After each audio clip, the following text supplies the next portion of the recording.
So we're right here next to the brand new 2015 C-Class, but it looks like an S-Class. Why is that?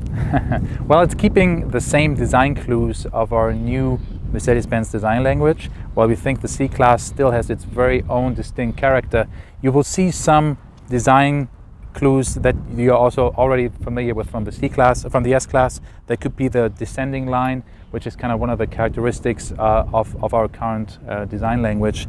But if you look at a car from the front, you'll see definitely its own, very own character compared to an S-Class.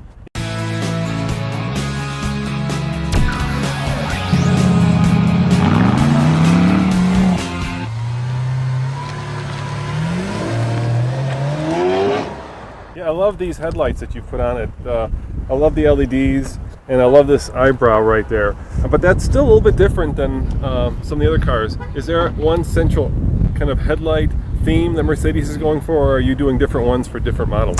I think you'll see some differences amongst the different car lines with just common patterns. And the eyebrow that you highlighted here, our daytime running light is actually that. Our designers call it the torch design. So that's a very distinct characteristic sign. When you see Mercedes on the street, they're all going to have this. Let's pop the hood open. Why don't you open the hood and we'll look at what's underneath there. Let's open it up.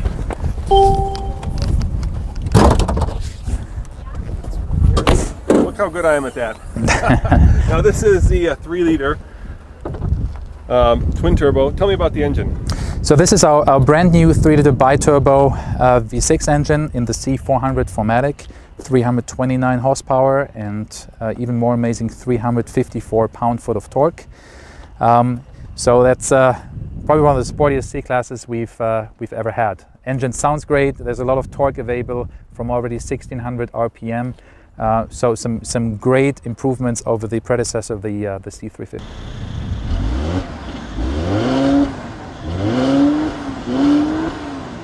It's a 7-speed automatic transmission, our 7G Tronic. So both the C300 and the C400 will be mated to that automatic transmission standard.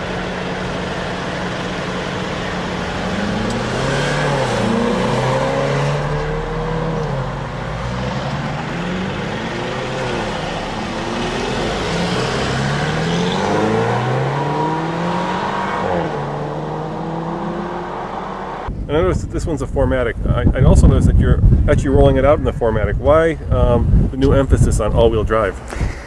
We think that with a certain power level that the C400 has, also that's true for other models, 4MATIC really is the way to go. We're trying to position the 4MATIC a little more into a dynamic direction rather than just say this is the car that you need for the winter. You know, when it's snowing, when it's icy outside. But 4MATIC really is an ideal way to get this kind of power to the ground. You have a fixed torque split of 45, 55, so you have a slight bias towards the rear axle, so that still makes for a very dynamic driving experience. And the other engine choice is a 2-liter, right? Correct. 4-cylinder. Also turbocharged. Also turbocharged. That's one turbo. The C300, a brand new 2-liter 4-cylinder direct injection, 241 horsepower and 273 pound-foot of torque. And that's a very smooth engine as well. I mean, I've driven both, and it seems like this is obviously the more powerful one, and that's a little bit more smooth, and this is a little bit more rough and ready and fast. Yeah. Well, I mean, in general, we've put a lot of emphasis on making the car quiet. Whether that's the engine noise, you can tell in general that the interior cabinet is a lot quieter than the predecessor. Let's go inside. Yeah, let's go inside. One of the most outstanding features of this new car is this interior. I mean, it's just really elegant. It seems like you've taken it up a class. That was the idea behind it. And while we say this is still a C-Class, we didn't want to build a vehicle that, you know, we don't want to build a new E or the new S-Class, but it's taking all the characteristics from an S-Class when it comes to design, when it comes to quality, fit and finish, and apply them to a C-Class. So yeah, it's a different world, and we think this is something that our customers are really looking for. Now there's two new features here, right? There's this new touchpad, which is sort of like iPhone smart.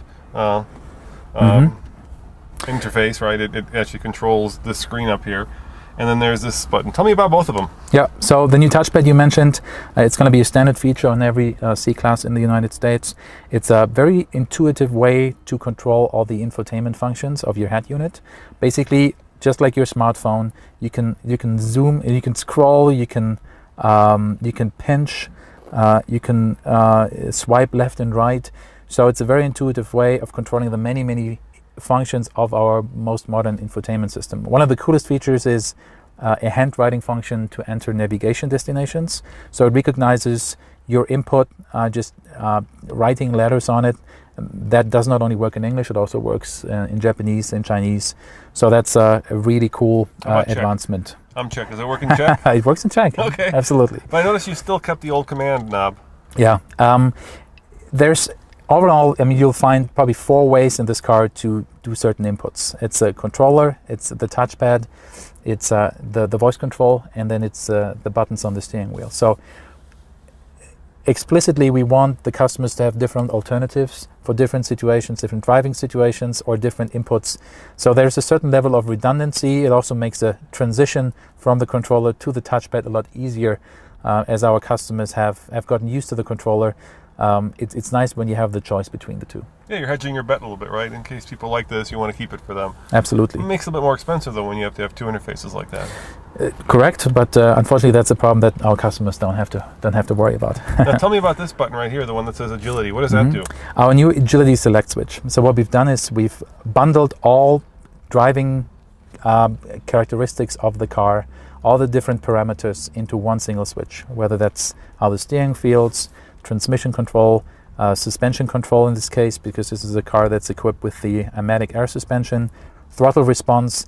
All of that is being controlled with one single switch. We have 5 different driving modes: Eco, Comfort, Sport, Sport Plus, and then there's an individual setting that makes you that lets you individualize the exact way you like the different parameters to be. So you can have like sharp steering and softer suspension. Correct. And what this does is it really changes the character of the vehicle. Between a comfort setting and a Sport Plus setting, it really is a different car. So it's amazing what this switch can do and all the controls behind it for completely different and distinct driving characters within one vehicle. Yeah, the one thing I wish it did, and it seems to be something that no manufacturer, at least almost no manufacturer, is doing, is actually increase the horsepower. Right? That's what you want, right? When you switch that to Sport, you want 50 more horsepower. Yeah, but it's probably something you always want. The 50 horsepower, you can never have enough power. That's absolutely correct. So tell me, when does this go on sale? So the C300 4MATIC and the C400 4MATIC will go on sale on August 25th this year. And then we'll launch the 2-wheel drive version of the C300 in the first quarter of next year. And then there's a bunch of other engine variants that we're working on. A plug-in hybrid we've already announced in Detroit.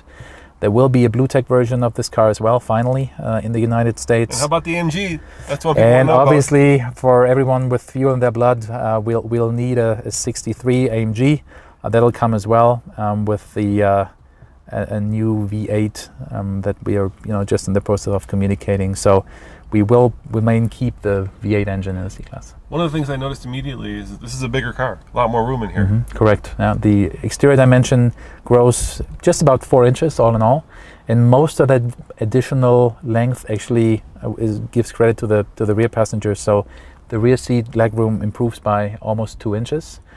At the same time, though, by using lots of lightweight materials, extensive use of aluminum, the car, in this case the C300 4MATIC, is up to 200 pounds lighter than its predecessor. Yeah, that's, I think, a big news. I mean, basically every single panel on the outside is aluminum, almost every panel. Correct, yeah, except for the rear fender, I think, which is steel. And we're not just doing that to reduce weight. Obviously, a reduction in weight gives you better performance, gives you better handling, especially with that new four-link front suspension. And increases fuel economy. So it really is it's like dumping you and probably another 25 pounds out of this car, right? Exactly. And if you've ever lost 25 pounds, you know what it feels like. So you can feel it right away when you start driving this car. It's a very different handling behavior than its predecessor. So it's bigger and yet it's lighter. It's Correct. not easy to pull off. Not easy to pull off, and as my boss always says, he wish he could do that from generation to generation, get bigger, more handsome, and at the same time lose weight. All right, so here's the softball question. What's your favorite part of the car? I love the interior. It's, for me, every time I get into this car and I drive it, that for me is the most amazing part, especially in this configuration as we see it right here with our black ash. We call it the open pore black ash. So it's you can see the grain, you can feel the grain. So it's a wood trim that really provides some warmth and some comfort in the car, but at the same time is very sporty. So we're proud of that. Well, thank you very much. I really appreciate your time. Thanks. Thank you. Thanks.